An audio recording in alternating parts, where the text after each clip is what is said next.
انسانیت کی خدمت اور مخلوق سے ہمدردی کیسے کی جاتی ہے، یہ سبق بھی ہمیں رسول پاک صلی اللہ علیہ وآلہ وسلم کے صحابہ سے سیکھنا چاہیے۔ سیدنا سلمان فارسی رضی اللہ تعالیٰ عنہ کے حوالے سے بڑا زبردست واقعہ حضرت علامہ ابن جوزی نے لکھا ہے، اور یہ سلمان فارسی وہی ہیں کہ جن کو آقا علیہ الصلوۃ والسلام نے ارشاد فرمایا تھا، سلمان منا اہل البیت، سلمان ہمارے گھر والوں میں سے ہیں۔ تو حضرت سیدنا سلمان فارسی رضی اللہ تعالیٰ عنہ کے حوالے سے علامہ ابن جوزی نے یہ واقعہ لکھا ہے۔ حضرت ثابت کا بیان ہے کہ حضرت سلمان فارسی رضی اللہ تعالیٰ عنہ مدائن کے حاکم اور گورنر تھے۔ شام کا ایک شخص مدائن آیا، اس کے ساتھ کچھ سامان تھا۔ اس نے حضرت سلمان کو دیکھا کہ ایک عبا پہنے ہوئے ہیں، کمبل اوڑھے ہوئے ہیں اور ہاتھ میں موٹی سی رسی ہے۔ تو جب اس شخص نے آپ کو اس حلیے میں دیکھا تو وہ سمجھا کہ آپ کوئی مزدور ہیں، اور مزدور سمجھ کر کے کہا کہ ادھر آؤ اور یہ میرا سامان لے چلو۔ تو یہاں سے ایک سبق تو یہ پتہ چلتا ہے کہ جو مدائن کا گورنر تھا یعنی سیدنا سلمان فارسی رضی اللہ تعالیٰ عنہ کا حال یہ تھا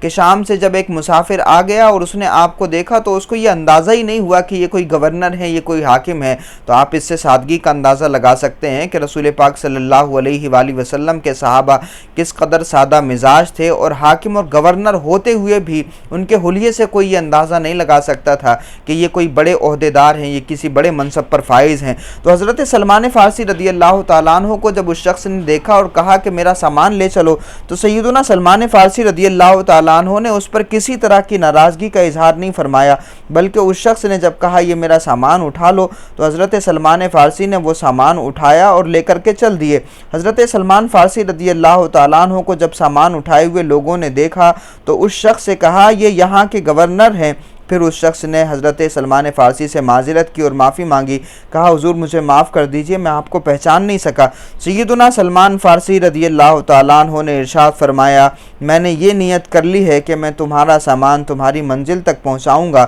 اور میں تمہاری منزل تک یہ سامان پہنچائے بغیر اسے بیچ میں نہیں رکھ سکتا۔ حضرت سیدنا سلمان فارسی رضی اللہ تعالیٰ عنہ نے منزل تک سامان پہنچایا اور پھر وہ سامان وہاں پہنچا کر ہی واپس ہوئے۔ دراصل آقا علیہ الصلوۃ والسلام نے ارشاد فرمایا تھا، آقا علیہ الصلوۃ والسلام فرماتے ہیں، الجامع الصغیر میں یہ حدیث موجود ہے، سیدنا انس بن مالک اور حضرت عبداللہ بن مسعود اس کو روایت کرتے ہیں، حضور نے ارشاد فرمایا کہ مخلوق ساری اللہ کا کنبہ ہے، یعنی الخلق کلہم عیال اللہ، ساری کے ساری مخلوق اللہ کا کنبہ ہے، اور اللہ کے خاندان سے جو جتنا زیادہ پیار کرتا ہے، اللہ کے خاندان کی جو جتنی زیادہ خدمت کرتا ہے، وہ شخص اللہ کے نزدیک اتنا ہی زیادہ محبوب ہے۔ اسی طرح سے اللہ کے رسول صلی اللہ علیہ وآلہ وسلم نے ارشاد فرمایا، سنن ترمذی کی حدیث ہے، حضور ارشاد فرماتے ہیں کہ اللہ تعالیٰ اس شخص پر رحم نہیں فرماتا جو اس کے بندوں پر رحم نہیں کرتا۔ اسی طرح سے حضور نے ارشاد فرمایا کہ ارحموا من فی الارض یرحمکم من فی السماء، تم زمین والوں پر رحم کرو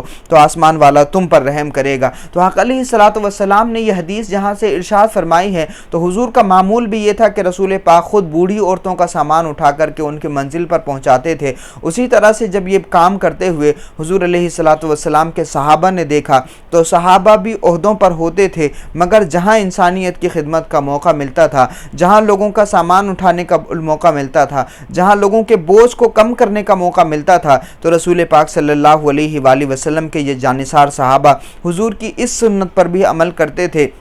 یعنی لوگوں کا بوجھ اٹھاتے تھے، لوگوں پر رحم کرتے تھے، لوگوں کے کام آتے تھے، لوگوں کے بوجھ کو ہلکا کرتے تھے، لوگوں کی مدد کیا کرتے تھے۔ امت مسلمہ نے یہ سبق بلا دیا۔ رسول پاک صلی اللہ علیہ وآلہ وسلم کے یہ تمام فرامین امت کو پھر سے آواز دے رہے ہیں کہ امت اگر آج بھی اس راستے پر چل دے کہ وہ لوگوں کا بوجھ اٹھائے، لوگوں کی مدد کرے، مظلوموں کی مدد کرے، اسی طرح سے پریشان حال لوگوں کی پریشانی میں مدد کرے اور صحابہ کرام کے نقش قدم پر چلنا شروع کر دے، تو یقین جانیے کہ پھر سے عزتیں ہمیں مل سکتی ہیں، اور پھر سے فضائیں ہمارے حوالے سے حمایت میں ہو سکتی ہیں، اور پھر سے یہ نفرت کا ماحول محبت میں تبدیل ہو سکتا ہے۔ یہی کام ہمارے بزرگوں نے کیا، یہی کام حضرت خواجہ معین الدین نے کیا، یہی کام حضرت خواجہ قطب الدین بختیار کاکی نے کیا، یہی کام حضرت بابا فرید الدین مسعود گنج شکر نے کیا، یہی کام محبوب الہی سلطان المشائخ خواجہ نظام الدین اولیاء نے کیا، یہی کام حضرت شاہ عالم نے کیا، یہی کام حضرت شیخ احمد کھٹو نے کیا، یہی کام حضرت مخدوم سمنا احد الدین تارک السلطنت سلطان سلطان سید اشرف جہانگیر سمنانی نے کیا،